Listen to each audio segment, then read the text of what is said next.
Bwana Shekhe wa Big G, Bwana mcheka.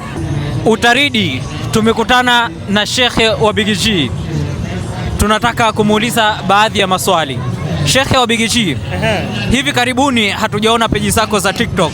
Imekuwaje? Kwa bahati mbaya zimefungwa zote. Tatizo nini? Sijui ni watu hawajapenda Big G ama nini. Lakini sidhani watu wote wanapenda Big G. Watu wanatafuna. Nimekuwa nikikufuatilia katika peji zako za TikTok. Wewe unaishi Iran au umekuja tu kufuata habari hizi zinazoendelea za vita? Mimi niko kote kote, niko Kenya, niko Irani, niko Tanzania.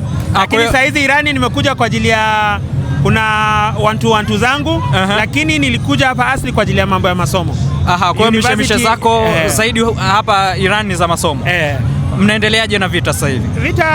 Vita ishaisha tuseme kwa kweli. Mambo iko sawa. Kwa hiyo unaona kwamba State of Hormuz imefunguliwa, lakini tofauti ni kwamba tena hakuna kupita bure, inabidi ulipie. Kwenye swala la Hormuz, Iran wamesema watalipisha milioni 2 kwa dola kila meli, lakini wanachukua pesa ya China kwa yuan.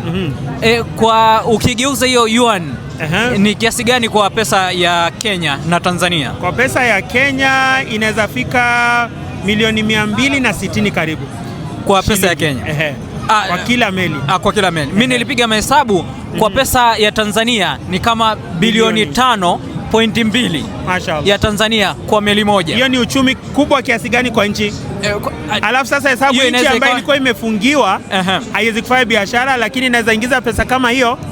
Hiyo ni pesa ambayo wanasema wakifanya hiyo biashara kwa mwezi moja wanajitosheleza kiserikali budget ya mwaka. Kwa maana sasa hivi vile vikwazo vya Marekani havitoweza kufanya kazi tena. Havitaweza kufanya kazi. Bwana Shekhe wa Big G, mimi nashukuru sana. Tukutane kwa TikTok.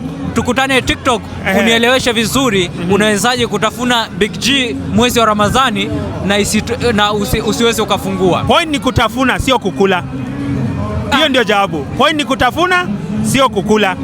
Hiyo ndio tofauti. Hiyo ndio tofauti. Basi tukutane TikTok. Tukutane TikTok.